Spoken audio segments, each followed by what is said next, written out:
Good people YouTube, I'm the Watch Idiot, and the Omega Seamaster 300M is a super special watch to me because I actually bought one back in 2018 and it was at that time and still is an absolutely incredible watch, but I eventually sold it because it just for some reason wasn't getting as much wrist time as my Pelagos and my Seiko Master 300, and at that time I was trying to consolidate. So when I recently went to LA, my cousin had bought one not too long before, so I was really excited to see the watch once again in the metal. And just to emphasize how special this watch is, I've sold like 35 watches over my years, mostly recently, and of all of them, the Seamaster is my biggest watch selling regret, and it is the only watch that I would actually ever rebuy because it's just that good. So in this video, I'm going to get into 3 things I love about the watch and 2 things that I don't love as well. So then we'll finally see if this reunion was good enough for me to actually rebuy it, because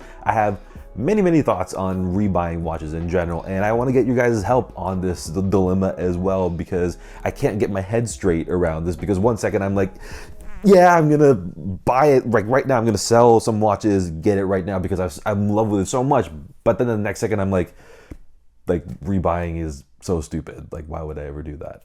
Also, son, thank you for giving me time with your Seamaster. So yeah, let's get into it.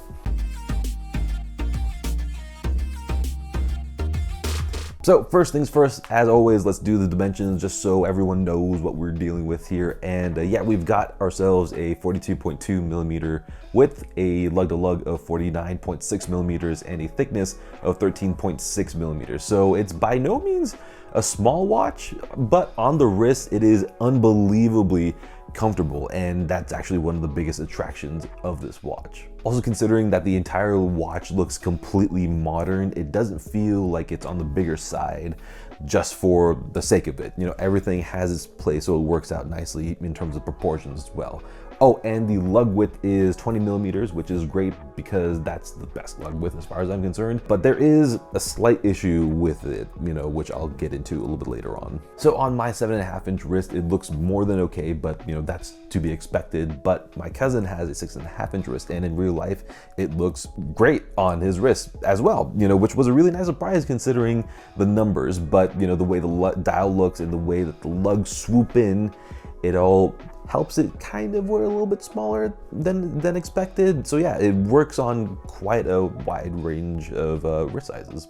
Okay, so I could do like an entire video just gushing about the dial because I have never seen anything like it. It's a ceramic dial with etched waves, and the polished surface can look jet black, which is really cool, but you know, so can any other gloss black dial, just like my Traska GMT over here. But ceramic, on the other hand, has this sort of off-axis gray look that just looks insanely good and unlike anything else I've ever seen, once again. So just to see the entire dial with this effect, and just, you know, seeing this effect again after 3 years, I mean, that just felt so good, because while I owned it, I just couldn't get enough of it. And then the same thing happened once again this time around in LA. But not only is the color change incredible, the etching is deep, so it adds even more, depth, I guess, to the entire dial while not looking over the top, which is very much appreciated.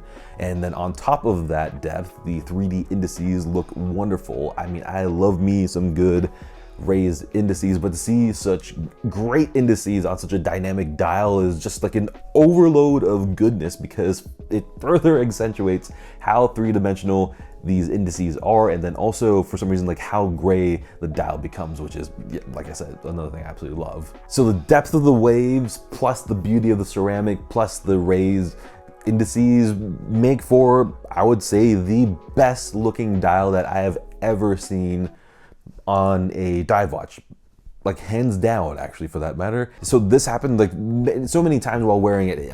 I'm just like physically moved by how good it is, and I'm just like sighing at like just how good it looks in that moment, just with the light in whatever position. And the case is yet another overload of goodness that stops me in my tracks, just to admire it. And I've always been a huge fan of Omega's brushed metal surfaces ever since I got my Speedy back in 2017. And yeah, it just somehow it has just like an extra bit of like spice, I guess I could say.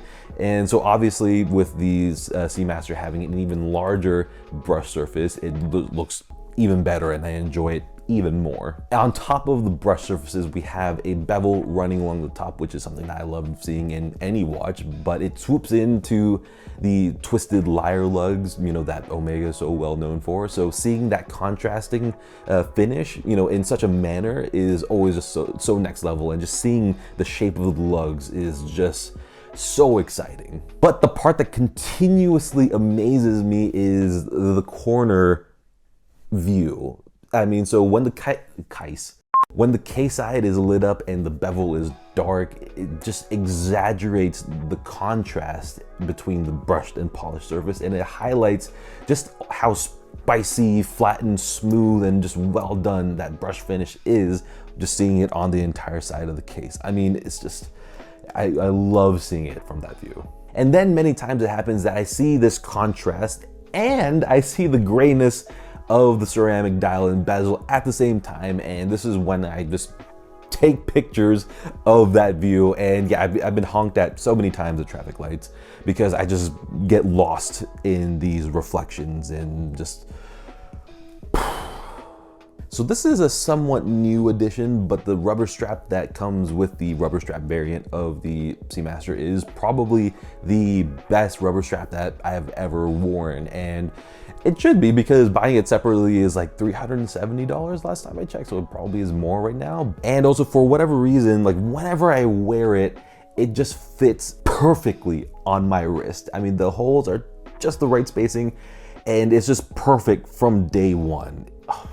So actually, as it turns out, my cousin got his rubber strap version with the deployment clasp, which I didn't know existed for the Seamaster 300. But yeah, it's good to know just in case any of you guys want to do that too. And also, on a side note, I mentioned before that the lugs can be a little bit weird, and that's just because the hole placement is on the higher side of the case. So it can make for, a little bit of a weird fit with like maybe a little bit stiffer NATOs or a little bit thicker NATOs, and they can just bulge out a little bit more, but it's not too big an issue. And I mean, also just given how incredible the OEM rubber strap is, I don't think I'll ever change it from that strap.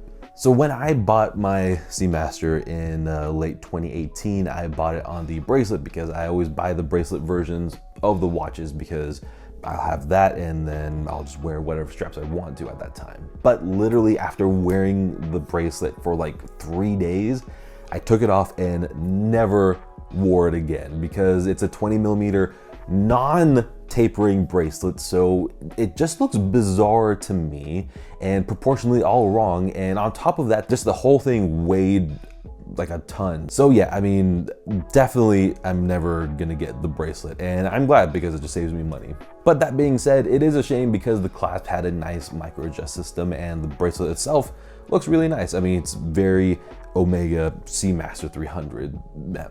So yeah, if only it tapered down like 2mm, it would have just done wonders to how it wears on the wrist, but oh well. So this is very much a sort of light dislike because, like I said before, the size of the Seamaster 300 is perfectly fine considering the modern aesthetic. But that being said, I would have loved it if they made a 40mm version of this watch, because this would open up the watch to many more wrists, and it would make this already very versatile watch even more versatile, and I would be just jumping on it like immediately. So yeah, Omega, if you're somehow watching this video and you made it this far, yeah, please make a smaller version like you do with pretty much every single other watch that you make. So yeah, just go ahead and do that and send me an invoice for the watch because I will buy it like on the spot.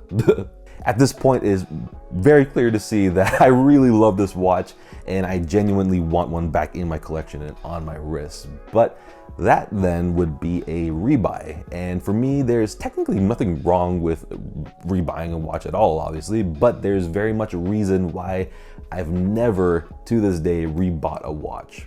So over my years, and more so recently, I've sold a total of like 35 watches, and I don't regret buying any of them because each one of them taught me something about the hobby and about my tastes and just about watches in general. And at the same time, I don't regret selling any of them just because, you know, I just didn't wear those particular watches very much, or they were sold to buy a different watch and a new experience. But then there are a few watches that I do, you know, think about every once in a while, like the Zenyu 1 and the Grand Seiko SBGM 221. And I suppose, you know, I would be open to rebuying them, but that would mean that I would be spending money on a watch that I've already experienced instead of on a watch that I've been wanting to buy for a long while, because my wish list is like miles long at this point. So yeah, for that reason, I don't rebuy watches, because it feels like I'm just paying double the money on a watch that I've already owned, even though I know I'm not obviously paying double, but it feels that way. And therein lies the problem. I would be buying a pre-owned Seamaster, obviously, but even then I would be spending like $4,000 on a watch that I've already owned instead of trying out something new, like the last gen Breitling Super Ocean 42 in blue that I absolutely fell in love with when I wore it. Or literally any other combination of watches and things. Like for years, I've been wanting to buy a Doxa so I could get that and save the rest of the money. But at the same time, I love the Seamaster so much, and I know that I'll enjoy it immensely if I rebuy it, so it's not really gonna be a waste of money necessarily, but also I have to think about, you know, maybe it'll just be enough to see my cousin's Seamaster every once in a while, considering that while I really lusted for it in LA, I am perfectly fine now without it. But anyway, yeah, let me know what you guys would do in my situation down in the comments, because I really want to hear everyone's take on rebuying watches. And then, as always, hit the like button and subscribe button if you enjoyed this and you want to see what happens next and if I actually do end up buying the Seamaster. So yeah, until the next video, good day.